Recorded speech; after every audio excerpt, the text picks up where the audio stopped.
Bonjour Frédéric, Bonjour. et on démarre ce matin en dansant. J'ai bien lu, c'est bien ça. Oui, on va danser. C'est une série d'articles sur les danses de l'été dans Libération. Et aujourd'hui, il s'agit d'un style dont je sais que vous êtes une adepte ardente. Isabelle, il s'agit du hard rock. Mais bien sûr. Voilà, le headbanging, autrement dit, cette façon, vous savez, de danser en secouant très fort la tête sur des hurlements de musique métal. Alors en général, le headbanging, ça se danse avec à la main une canette de mauvaise bière pas fraîche, précise Libération. Attention, ça peut être dangereux. Les médecins se demandent encore si ça ne provoque pas des liaisons cérébrales quand on secoue vraiment trop fort. Il y a des variantes, nous apprend cet article, selon le sens dans lequel on secoue la tête. Et le mieux, précise Libération, c'est quand même de faire en même temps du air guitare avec les bras, c'est-à-dire de faire semblant de jouer de la guitare électrique. Il y a même, figurez-vous, un groupe de hard rock allemand qui a lancé une ligne de shampoing pour que les cheveux ondulent du mieux possible pendant ce secouage de tête de danse hard rock. Donc tout sur la chorégraphie du hard rock, c'est dans Libération. Puis je passe à d'autres dégâts que ceux que ça fait sur le cerveau des hard rockers. Si on secoue trop fort, dégâts architecturaux cette fois, si on en croit le Canard enchaîné. Regardez. Ils craignent que nos plus beaux immeubles... non, c'est pas ça du tout, ça c'est la fondation MACD, j'arrive après. Le Canard enchaîné, c'est avant.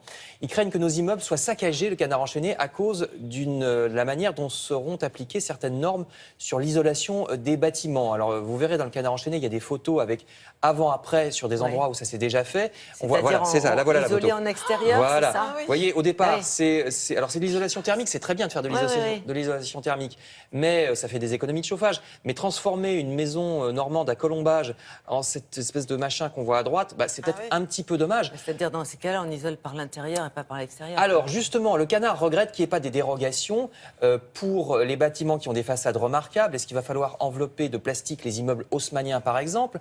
En plus, le journal croit savoir que ces dérogations sont peu nombreuses. Elles étaient prévues au départ, mais qu'il y en a de moins en moins en raison du lobbying des entreprises de bâtiments pour qu'il n'y ait plus de dérogations, parce qu'évidemment, ça leur fait davantage de business. Et puis, l'isolation par l'intérieur, comme vous le dites, ça les arrangerait moins aussi, parce que ça fait moins de travaux, vous voyez? Business encore. C'est en tout cas ce que croit savoir le Canard enchaîné.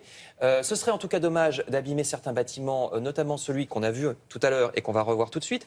Voilà, ce serait dommage de faire subir pareil traitement à celui-ci. Vous reconnaissez la fondation MACD qui est à l'honneur. Là, c'est dans le journal Les Échos.